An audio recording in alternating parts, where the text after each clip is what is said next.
भगवान गणेश परम पूज्य भी है और बच्चों के सबसे प्रिय भी। आइए सुनते हैं सब विघ्नों को हरने वाले इस विनायक के बचपन की एक मजेदार कहानी।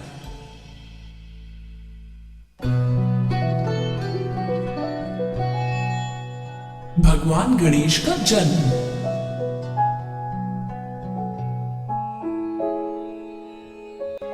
देवी पार्वती की दो बहुत अच्छी सहेलियां थी, जया और विजया।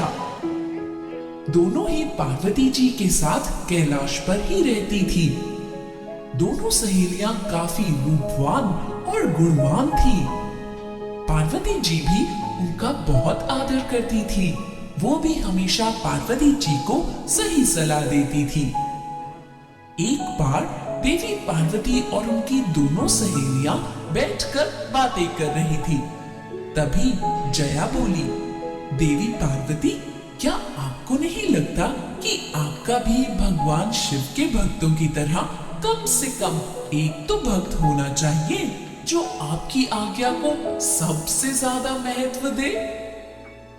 पार्वती जी हंसी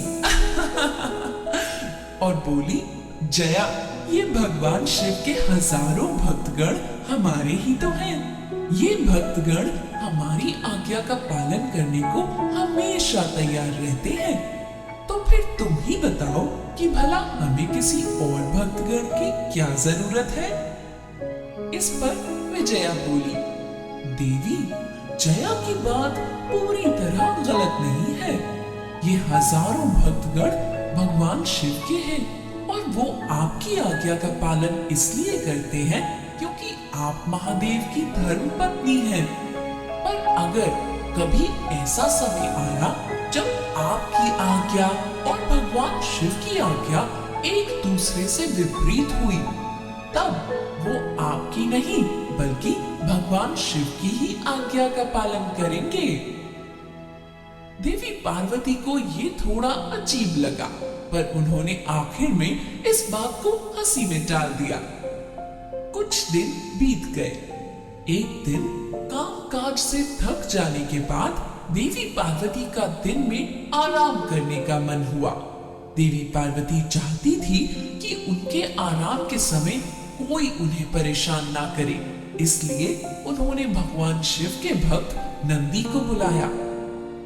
देवी पार्वती नंदी से बोली, नंदी, आज हम थोड़ा थक गए हैं, इसलिए कुछ देर दिन में आराम करना चाहते हैं।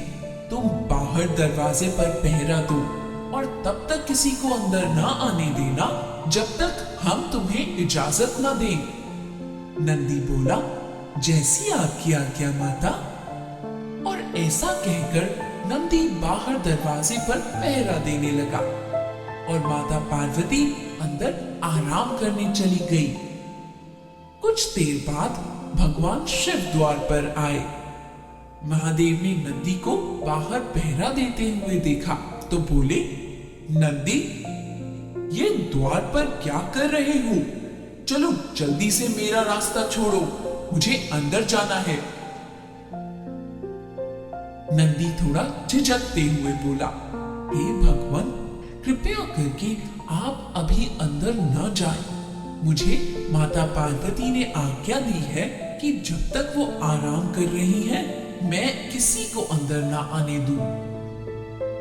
ये सुनकर महादेव बोले, तो माता पार्वती आराम करती रहे, मैं अपना काम करके वापस आ जाऊंगा और मेरे जाने से उनके आराम में कोई बाधा नहीं आएगी। नंदी बेचारा कुछ न बोल सका और रास्ते से हट गया। जैसे ही महादेव अंदर गए, उनके आने की आहट से देवी पार्वती की नींद टूट गई। देवी पार्वती को क्रोध भी आया कि नंदी ने उनके मना करने पर भी महादेव को नहीं रोका। महादेव के जाने के बाद वो सीधा नंदी के पास गई और बोली, नंदी, मैंने तुम्हें आज्ञा दी थी ना कि जब तक मैं आराम करूं किसी को अंदर मत आने देना। नंदी हाथ जोड़कर बोला, माता, मैंने महादेव को समझाया पर वो नहीं माने। मुझे क्षमा कर दीजिए। ठीक है, तुम जा सकते हो। देवी पार्वती ने नंदी को जाने के लिए कहा, लेकिन वो थोड़ी सी मायूस भी हो गई। शाम को जया और विजया देवी पार्वती से मिलने आई। देवी पार्वती को ऐसे उदास देखकर उन्होंने पूछा, क्या हुआ देवी, आज आप इतनी उदास क्यों लग रही हैं? देवी पार्वती बोली, तुम दोनों उस दिन सही कह रही थी। हमारे पास एक भी ऐसा भक्त नहीं है जो हमारी आज्ञा को सबसे ज्यादा महत्व दे। ये कहने के बाद देवी पार्वती ने अपनी दोनों सहेलियों को दोपहर की घटना सुनाई। सब सुनकर जया बोली, दिल छोटा ना करिए पार्वती, मैं आपको एक उपाय बताती हूँ। आप इस बार नहाने जाएं तो अपने शरीर की उतरी पवित्र मिट्टी फेंकिएगा नहीं, बल्कि उससे एक बच्चे का आकार बनाइए और अपनी शक्तियों से उसमें प्राण डाल दीजिए। वो भक्त सिर्फ आपका होगा और आप ही की आज्ञा को सबसे ज्यादा महत्व देगा। देवी पार्वती को यह सुझाव पसंद आया। अगली बार जब वो नहाने गई तो अपने शरीर से उतरी मैल को उन्होंने फेंकने के बदले उससे एक छोटे छोटे हाथ पैर वाले बच्चे का आकार दे दिया। जब आकार पूरा बन गया तो उन्होंने उसमें प्राण फूंक दिए। बच्चा बहुत ही गुणवान और साहसी था। देवी पार्वती बच्चे को आशीर्वाद देते हुए बोली, वत्स, तुम मेरी शरीर की मिट्टी का ही नहीं, मेरी भावनाओं का भी आकार हो, इसलिए मैं तुम्हें अपना पुत्र ही मानूंगी। आज से तुम्हारा नाम गणेश होगा।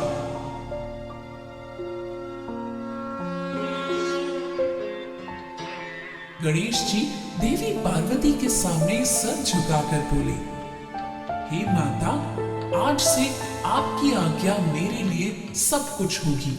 अपने पुत्र का प्रणाम स्वीकार कीजिए। और इस तरह विघ्नहर्ता गणेश का जन्म हुआ।